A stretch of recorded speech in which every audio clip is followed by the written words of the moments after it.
दृढ़ता का 50 सेंट पाठ। हार्ड नॉक्स विश्वविद्यालय से डिग्री लेने के कुछ दिनों के बाद मिस्टर डर्बी ने बीमा एजेंट के रूप में काम करना शुरू किया, क्योंकि उन्हें सोने की खान वाले कांड से यह पता लग गया था कि जरूरी नहीं कि ना का अर्थ ना ही हो। एक दोपहर वो अपने अंकल की गेहूं पीसने वाली पुरानी मशीन मिल में बैठे हुए थे। उनके अंकल के पास बहुत जमीन थी, जिसके आसपास उन खेतों में काम करने वाले मजदूर रहा करते थे। डर्बी को बैठे हुए कुछ देर ही हुआ था कि तभी धीरे से दरवाजा खुला और एक मजदूर की छोटी सी बच्ची अंदर घुस आई और दरवाजे के ठीक बगल में खड़ी हो गई। अंकल ने उसकी ओर देखा और बड़ी ही तेज गुर्राते हुए बोले, तुझे क्या चाहिए? उस बच्ची ने बड़ी मासूमियत से जवाब दिया, मेरी मम्मी ने अपने 50 सेंट मंगवाए हैं। मैं नहीं दूंगा, अंकल ने चिल्लाते हुए जोड़ा। दफा हो जाओ यहां से। ठीक है, उस लड़की ने जवाब दिया, पर वो कहीं नहीं गई। फिर अंकल अपने काम में लग गए। वो काम में इतना ज्यादा बिजी हो गए कि उन्हें पता ही नहीं चला कि वो लड़की अभी भी वहीं खड़ी थी। कुछ देर के बाद जब उन्होंने पलट कर देखा तो उस बच्ची को वहीं पर खड़ा पाया। वो फिर चिल्लाए, जाती हो यहां से या फिर मैं भगाऊं? उस लड़की ने फिर से वही जवाब दिया, ठीक है, पर वो उस जगह से हिली तक नहीं। अंकल अनाज की बोरी को मिल में डालने जा रहे थे, पर उन्होंने उसे रख कर एक लोहे का डंडा उठाया और उसे लेकर ऐसा भयानक चेहरा बनाकर चल दिए जैसे कि आज उसे मार ही डालेंगे। डर्बी की सांसें रुक गई थीं। उन्हें ऐसा महसूस हुआ जैसे कि वो आज अपने सामने एक बच्ची की हत्या देखने जा रहे हैं। उन्हें पता था कि उनके अंकल बड़े गुस्सैल और निर्दयी व्यक्ति हैं। जैसे ही अंकल उस बच्ची के नजदीक पहुंचे, वो लड़की अपनी जगह से एक कदम आगे बढ़ाई और अंकल की नजरों से नजरें मिलाते हुए बोली कि वो पैसे मेरी मम्मी के हैं, उन्हें दे दो। अंकल वहीं पर रुक गए। उस बच्ची को 1 मिनट तक घूरते रहे, फिर धीरे से उस रॉड को नीचे जमीन पर फेंक दिया और अपनी जेब में हाथ डालते हुए आधा $1 निकालकर उस बच्ची को पकड़ा दिया। उस बच्ची ने वो पैसा लिया और बिना नजर हटाए जाने लगी। उसके जाने के बाद अंकल एक बॉक्सनुमा चबूतरे के ऊपर बैठ गए और खिड़की से आसमान की तरफ 10 मिनट तक निहारते रहे और शायद इस घटना के बारे में सोचते रहे। मिस्टर डर्बी भी यही सोच रहे थे। उन्होंने पहली बार ऐसा देखा था कि खेतों में काम करने वाले किसान की बेटी ने अपने से बहुत बड़े और ऊंचे व्यक्ति का इतनी दृढ़ता या फिर साहस के साथ सामना किया। आखिर उसने ऐसा क्या कर दिया कि उनके अंकल का सूर्य के समान क्रोध चंद्रमा के समान शांत हो गया था? इस बच्ची के पास आखिर ऐसा कौन सा जादू था जो उसने इतने बड़े आदमी पर चला दिया? डर्बी का दिमाग इन्हीं सवालों के चारों तरफ घूम रहा था, पर उन्हें कोई ठीक ठीक जवाब मिल नहीं रहा था। जानते हैं, डर्बी ने उस असामान्य घटना के बारे में लेखक को उसी पुरानी मिल में ले जाकर बताया था, ठीक उसी जगह पर जहां उसके अंकल बैठकर खिड़की के बाहर झांकते हुए आसमान की तरफ देख रहे थे। हम लोग उसी पुरानी मिल में खड़े थे जो अब किसी काम की नहीं रह गई थी, और डर्बी फिर से उसी को दोहराते हुए प्रश्न कर बैठे कि आखिर उस बच्ची के पास ऐसी कौन सी विचित्र शक्ति थी जिसने मेरे अंकल के इरादों को एकदम से बदल दिया। इस सवाल का जवाब इसी किताब में एक सिद्धांत के रूप में बताया गया है। इसका जवाब डिटेल में और पूरी तरह से देने की कोशिश की गई है।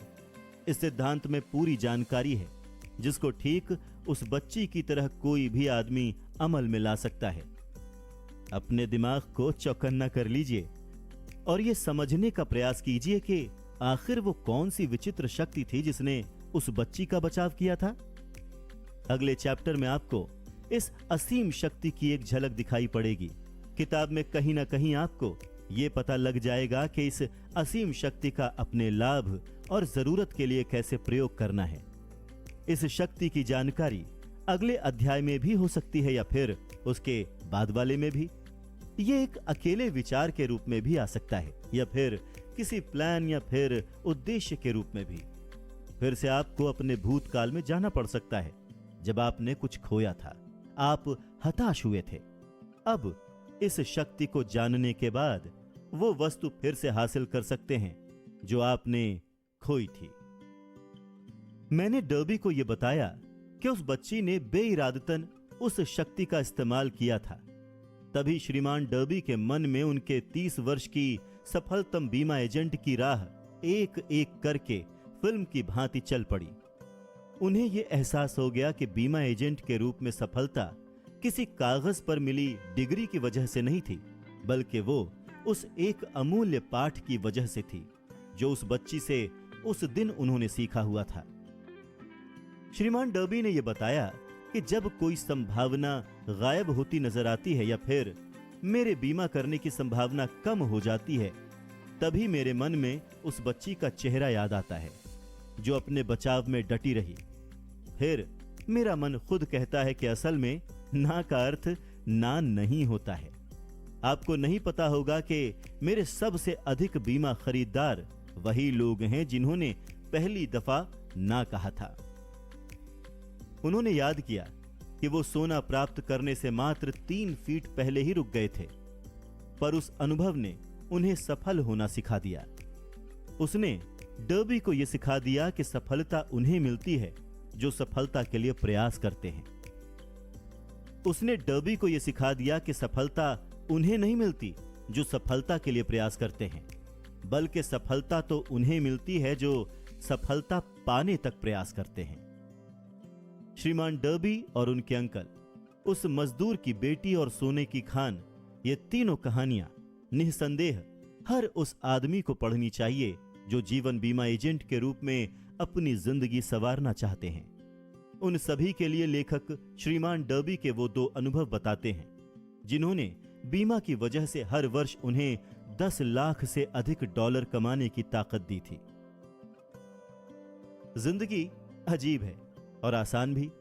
कभी उतार मिलता है, कभी चढ़ाव, कभी सफलता हाथ लगती है और कभी असफलता, कभी प्रसन्नता मिलती है तो कभी निराशा। पर इन सभी से हमें कुछ न कुछ सीखने को जरूर मिलता है। अब डर्बी को ही देख लीजिए, 2 वाक्यों ने उनकी जिंदगी बदल दी। असल में उन्होंने उन असफलताओं को ऐसे ही नहीं जाने दिया, बल्कि उनके ऊपर रिसर्च की और उसमें से उन्हें जीवन के कुछ रहस्य मिले। पर विडंबना यह है कि कोई असफलता चाहता ही नहीं है। लोगों को पता होना चाहिए कि असफलता के अनुभव से ही सफलता का द्वार खुलता है। कई बार असफलता ही हार को जीत में बदलने का अनुभव देती है। यही सिखाती है कि आखिर बाजीगर कैसे बना जाए। इससे पहले कि हम उन 13 सिद्धांतों की ओर आगे बढ़ें, आपको यह सुझाव बड़े ध्यान से सुनना चाहिए। जब लोग अमीर बनना शुरू करते हैं तो वो इतनी तेज गति से आगे बढ़ते हैं कि लोग उन्हें देखते ही रह जाते हैं और मन में ये सोचते हैं कि इतने साल ये कहां पर छुपा हुआ था। ये एक चौंकाने वाला स्टेटमेंट लग सकता है क्योंकि हजारों सालों से आम लोगों का ये विश्वास बहुत गहरा रहा है कि पैसा कमाने के लिए बहुत अधिक मेहनत करनी पड़ती है। जब आप विचार शक्ति से अमीर बनने के सिद्धांतों को जान लेंगे, तब आप उस मन स्थिति में पहुंच जाएंगे जहां से अमीर बनने की शुरुआत होती है। जिनके पास भी निश्चित लक्ष्य होते हैं, वो कम या फिर बहुत कम मेहनत में भी वो सब हासिल कर लेते हैं। आप और आप में से कई लोग इस बात को जानने के इच्छुक होंगे कि किस तरह से उस मन स्थिति को प्राप्त किया जाए जहां से अमीर बनने की राह की शुरुआत होती है। इसकी रिसर्च में मेरी 25 सालों की मेहनत है। मैंने लगभग 25,000 लोगों से बात की। आखिर मुझे भी जानकारी चाहिए थी कि इस तरह से व्यक्ति धनी कैसे बनता है। एक बहुत ही जरूरी सत्य बताने जा रहा हूं। सन 1929 में देश के व्यापार मंदी के दौर की शुरुआत हो गई थी और वो अब तक सबसे निचले स्तर पर पहुंच गई थी। कुछ समय के बाद जैसे ही राष्ट्रपति रोजवेल्ट ने राष्ट्रपति भवन में शपथ ली और ऑफिस में काम करना शुरू किया, सारा व्यापार फिर से इस तरह से गति पकड़ने लगा जैसे कुछ हुआ ही ना हो। राष्ट्रपति का आना ठीक वैसे ही था जैसे कि एक मोमबत्ती अंधेरे कमरे में धीरे धीरे उजाला भर देती है और किसी को पता भी नहीं चलता। ठीक उसी तरह धीरे धीरे मन के डर को विश्वास में भी बदला जा सकता है। जैसे जैसे आप इन सिद्धांतों को जानकर इन पर अमल करना शुरू करेंगे, आपकी आर्थिक स्थिति बेहतर होने लगेगी और आप ठीक उस आदमी की तरह हो जाएंगे जो किसी भी वस्तु को छूता है तो वो सोना बन जाता है। यह आपको असंभव लग रहा है ना? मेरे लिए यह बिल्कुल नहीं है। हम इंसानों की यह कमजोरी है कि एक आम इंसान असंभव शब्द को बहुत तवज्जो देता है। वो इस बात को पूरी तरह से मन में स्वीकार कर चुका है कि हर सिद्धांत सभी के लिए लागू नहीं होते, हर काम हर कोई नहीं कर सकता। ये बुक उन लोगों को जरूर सफल बनाएगी जो इन नियमों पर अपनी जिंदगी और अपना सब कुछ दांव पर लगा देते हैं। मैंने बचपन में एक डिक्शनरी खरीदी और जानते हो सबसे पहला काम मैंने क्या किया? मैंने असंभव शब्द को उस डिक्शनरी से काट फेंका। ऐसा करने में कोई बुराई नजर नहीं आती। आप भी अपनी जिंदगी से असंभव शब्द को जड़ से उखाड़ कर फेंक सकते हैं, क्योंकि सफलता उन्हें मिलती है जिनका ध्यान सफलता पर होता है। असफलता उन्हें मिलती है जिनका ध्यान असफलता पर होता है। यह किताब उन लोगों के लिए सहायक होगी जो अपने दिमाग के विचारों को असफलता के डर से हटाकर सफलता की ओर कंसंट्रेट करना चाहते हैं। हम सभी में एक और कमी यह पाई जाती है कि हम अपने अनुभव, अपनी असफलताओं और अपनी आदतों को देखकर हर किसी के बारे में राय बना लेते हैं।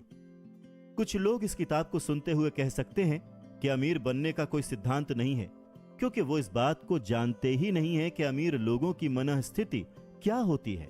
आखिर उनकी पूरी जिंदगी गरीबी, कंजूसी और असफलताओं में गुजरी है। लाखों लोग हेनरी फोर्ड की सफलता को मात्र संयोग या फिर भाग्य मानते हैं, पर ऐसा नहीं है। हजारों व्यक्तियों में से सिर्फ एक व्यक्ति को ही हेनरी फोर्ड की सफलता का रहस्य पता होता है, और वो लोग इस तरह की बात कहने की गलती नहीं करते।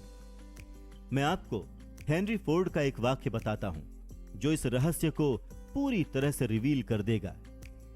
जब फोर्ड ने उस प्रसिद्ध 8 मोटर का निर्माण करने के बारे में सोचा था, तो उन्होंने एक ऐसा इंजन बनाने के लिए तय किया था जिसके एक ब्लॉक में 8 सिलेंडर हों। यह डिजाइन पेपर पर तो बन गया, पर जब इसे प्रैक्टिकली एक इंजन का रूप देने की बारी आई तो सभी इंजीनियर्स ने हाथ खड़े कर दिए। उन इंजीनियर्स का मानना था कि ब्लॉक में 8 सिलेंडर रखकर यह इंजन बनाया ही नहीं जा सकता। फोर्ड ने कहा कि मुझे किसी भी तरह से यह इंजन चाहिए। एक साथ सारे इंजीनियर्स बोल पड़े कि यह तो असंभव है। फोर्ड ने आज्ञा दी और कहा, आप काम करना शुरू कीजिए, चाहे जितना वक्त लग जाए, आप तब तक लगे रहिए जब तक कि सफलता हाथ न लग जाए। इंजीनियरों ने काम शुरू कर दिया। 6 महीने बीत गए पर कुछ भी हाथ नहीं लगा। 6 महीने बीत गए पर अभी भी कुछ हासिल नहीं हुआ। इंजीनियर्स ने हर वो पैंतरा अपना लिया था जो वो कर सकते थे, पर सफलता उनसे कोसों दूर थी।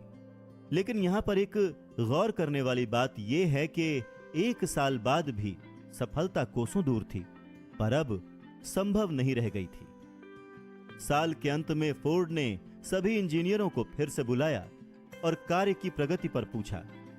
इस बार फिर से सभी इंजीनियरों ने एक साथ जवाब दिया कि हमें प्रोजेक्ट को जारी रखने का कोई रास्ता नहीं मिल रहा है। जाइए, फिर से काम पर लग जाइए, फोर्ड ने आज्ञा दी। हर हाल में मुझे ये इंजन चाहिए और मुझे विश्वास है कि आप इसमें सफल हो जाएंगे। वो सारे फिर से काम पर लग गए। अब जादू चल गया था, क्योंकि फोर्ड ने इस रहस्य को पहचाना था। आखिर फोर्ड की दृढ़ता एक बार फिर से जीत गई। फोर्ड ने सिद्ध कर दिया कि असंभव और दृढ़ता में जीत दृढ़ निश्चय की ही होती है। अब आपको भी फोर्ड की सफलता का रहस्य पता चल गया है। अब आप भी करोड़ों रुपए कमा सकते हैं। हेनरी फोर्ड इसीलिए सफल हैं क्योंकि उन्होंने सफलता के सिद्धांतों को समझा और उन पर अमल किया। उनमें से एक है किसी वस्तु को पाने की इच्छा। अगर आप फोर्ड की कहानी पढ़कर उन सिद्धांतों पर अमल करते हैं तो आप भी उसी सफलतम पायदान पर पहुंच सकते हैं जहां पर फोर्ड ने अपना झंडा गाड़ा था। हेनरी फोर्ड का 20वीं सदी के अंत में ठीक वही स्थान है जो इस समय बिल गेट्स का है। फोर्ड ने उस समय ऐसी कार बनाकर ट्रांसपोर्टेशन सेक्टर में क्रांति ला दी जिससे कि हर किसी के पास अपनी खुद की कार हो। ठीक वही क्रांति बिल गेट्स ने भी तो कंप्यूटर इंडस्ट्री में सॉफ्टवेयर डिजाइन करके फैलाई है। अब कंप्यूटर सिर्फ तकनीकी से जुड़े व्यक्तियों के लिए नहीं रह गया है, अब ये हर किसी के ऑफिस की जरूरत हो गया है, स्कूल्स में भी पहुंच गया है। इतना ही नहीं, सबके घरों में अपने अपने निजी लैपटॉप्स या फिर कंप्यूटर हो गए हैं। ठीक हेनरी फोर्ड की तरह बिल गेट्स ने भी तो करोड़ों डॉलर्स की संपत्ति कमाई है। उन्होंने कंप्यूटर में प्रोग्रामिंग की शुरुआत मात्र 13 साल की उम्र में शुरू कर दी थी। सन 1973 में उन्होंने हार्वर्ड यूनिवर्सिटी में दाखिला लिया और स्टीव ब्लेमेर, जो कि माइक्रोसॉफ्ट के चीफ एग्जीक्यूटिव ऑफिसर रह चुके हैं, उनके साथ वो एक कमरे में रहते थे। हार्वर्ड में पढ़ते हुए बिल गेट्स ने सबसे पहले माइक्रो कंप्यूटर के लिए एक प्रोग्रामिंग लैंग्वेज बेसिक की खोज की। गेट्स इस तरह से अपने सपनों को पूरा करने में लग गए कि उन्होंने हार्वर्ड यूनिवर्सिटी को छोड़ दिया। अब वो पूरी ऊर्जा अपने सपनों को पूरा करने में लगाने लगे। इससे कुछ समय पहले ही उनके बचपन के मित्र पॉल एलन के साथ उन्होंने अपनी कंपनी शुरू की थी जिसका नाम माइक्रोसॉफ्ट था। इस माइक्रोसॉफ्ट ने उनके सपनों में पहिए लगाए। उनका मानना था कि कंप्यूटर हर ऑफिस, हर स्कूल और हर घर की जरूरत बन सकता है। उनका यही निश्चित उद्देश्य माइक्रोसॉफ्ट की सफलता का मुख्य कारण बना। अपना सबसे मुख्य लक्ष्य हासिल करने के बाद बिल गेट्स रुके नहीं। वो लगातार कंप्यूटर और प्रोग्रामिंग में सुधार प्रति सुधार करते रहे। सबसे खास बात यह कि उन्होंने सिर्फ प्रोग्रामिंग के क्षेत्र में ही काम नहीं किया, बल्कि वो विश्व की सबसे बड़ी दान पुण्य की संस्था भी चलाते हैं, जिसमें उनकी सहायक उनकी पत्नी मिलिंडा हैं। आप अपने भाग्य के विधाता हो और अपने मन के राजा। जब अंग्रेजी कवि W.C. हेनले ने लिखा था, मैं ही अपने भाग्य का विधाता हूं और अपने मन का राजा, उन्हें उसी समय हमें यह कहकर बताना चाहिए था कि हम ही अपने भाग्य के निर्माण करने वाले हैं और अपने मन का संचालन करने वाले, क्योंकि हमारे पास ऐसी शक्ति है जिससे हम अपने विचारों पर काबू पा सकते हैं। उन्हें यह भी बताना चाहिए कि ये व्योम, पृथ्वी, चंद्रमा और इस पृथ्वी में रह रहे जीव जंतु या फिर चल रहे हम लोग सभी वस्तुएं ऊर्जा हैं, जो सबसे बड़ी ऊर्जा क्षेत्र से बंधी हुई हैं, जिसे हम असीम शक्ति कह सकते हैं। वो असीम शक्ति हमारे दिमाग में चल रहे विचारों से प्रभावित होती है और जो हम सोचते हैं उसे हमारी जिंदगी में वास्तविक रूप में अवतरित करती है। अगर कवि ने इस सत्य का ज्ञान उस समय करा दिया होता तो हमें पता चल जाता कि हम अपने भाग्य के विधाता और मन के राजा क्यों हैं। उन्हें यह जोर देकर बताना चाहिए था कि ब्रह्मांड की असीम शक्ति इस बात को नहीं जानती कि आप जो सोच रहे हैं वो अच्छा है या बुरा। वो उन विचारों को वास्तविकता में लाती है जो आप सोच रहे हैं। इससे उसे कोई लेना देना नहीं है कि वो आपके लिए बुरा है या फिर अच्छा। उन्हें यह भी बताना चाहिए था कि हमारे मन में जब कोई विचार हावी हो जाता है तो वो एक चुंबक की भांति काम करने लगता है और अपने मन से समान परिस्थितियों, व्यक्तियों और वस्तुओं को अपनी ओर चुंबक की भांति आकर्षित करता है। उन्हें बताना चाहिए था कि इससे पहले कि हम अमीर बने, हमारे मन को चुंबक की भांति काम करना शुरू कर देना चाहिए। यह तभी संभव है जब हमारे मन में अमीर बनने का विचार पूरी तरह से हावी हो जाए और हमारा मन सिर्फ अमीर बनने के बारे में सोचने लगे। तभी हमारे प्लान्स निश्चित रूप से सफल हो पाएंगे। जैसा कि हेनली कवि थे न कि दार्शनिक, इसी वजह से वो अपनी बात को सिर्फ कविता के अंदाज में कह पाए। उनका अनुसरण करने वाले कुछ समझ पाए और कुछ नहीं। धीरे धीरे समय बीतता गया और इस अटल सत्य से पर्दा उठने लगा। इस किताब में उन्हीं सब सिद्धांतों का वर्णन है। स्टीवन स्पीलबर्ग एक और इंसान जिन्होंने हम अपने भाग्य के विधाता हैं इस कथन को, इस वाक्य को सही सिद्ध करके एक नई मिसाल कायम की, जो फास्ट फिल्मों के ऑल टाइम महान डायरेक्टर साबित हुए। उन्होंने बचपन से ही फिल्म निर्देशन करने का सपना संजो लिया था। एक खास बात यह थी कि उन्होंने अपने सपने को मरने नहीं दिया और बचपन से ही एक पुराने कैमरे से शौकिया तौर पर फिल्में बनाने लगे। स्पीलबर्ग को यूनिवर्सल स्टूडियो की तरफ से मौका किस तरह मिला, इसकी भी बड़ी ही विचित्र कहानी है। एक गाड़ी में बैठकर विजिटर्स को यूनिवर्सल स्टूडियो का पूरा चक्कर घुमाया जाता था। स्पीलबर्ग उसी गाड़ी में छुपकर 2 साउंड के बीच में बैठ जाते थे और पूरा चक्कर लगाकर वापस आते थे। जब वो वापस गेट के पास आ जाते तो उनकी आदत थी कि पहरेदार से 2-4 गप्पे जरूर लड़ा लिया करते थे। ऐसे करते हुए दिन बीतते गए और वो लगातार 3 महीनों तक स्टूडियोज जाते रहे। जाते समय पहरेदार से हाथ मिलाकर सलाम करते और वापस आते समय हाथ हिलाकर विदा हो जाते। वो हमेशा एक कोट पहनते थे और हाथ में एक सूटकेस लिए हुए होते थे, जिससे पहरेदारों को यह महसूस हो कि वो गर्मियों की क्लास लेने वाले छात्र हैं। अब तक उन्होंने कुछ डायरेक्टर्स, लेखकों और एडिटर्स से पहचान बना ली थी। यहां तक कि उस बिल्डिंग में एक खाली कमरा मिलने पर उन्होंने अपना नाम छसपा कर दिया और वहां पर बैठने लगे। इसी तरह से एक दिन उनकी वहां के उस समय प्रोडक्शन हेड सिड शीमबर्ग से मुलाकात हो गई। उन्होंने शीमबर्ग को कॉलेज के टाइम पर बनाई हुई अपनी फिल्म दिखाई। शीमबर्ग उस फिल्म को देखकर इतना प्रभावित हुए कि उन्होंने उस नौजवान को स्टूडियो के लिए कॉन्ट्रैक्ट में साइन कर लिया। उनकी पहली फिल्म द शुगरलैंड एक्सप्रेस ने बॉक्स ऑफिस पर अधिक बिजनेस तो नहीं किया, पर इसे क्रिटिक्स का बहुत प्यार मिला। यहां तक कि कांस फिल्म फेस्टिवल में इस फिल्म को कई पुरस्कार भी मिले। उनको सबसे बड़ा ब्रेक तब मिला जब कहीं से उन्हें जॉज किताब मिली। स्टूडियो उस पर फिल्म बनाने को तैयार था और उसके लिए उन्हें एक बेहतरीन डायरेक्टर भी मिल गया था। स्पीलबर्ग ये फिल्म खुद बनाना चाहते थे, इसके लिए प्रतिबद्ध थे। जबकि उनकी पिछली फिल्म द शुगरलैंड एक्सप्रेस ने कोई खास व्यवसाय नहीं किया था, उनका आत्मविश्वास डगमगाया नहीं था।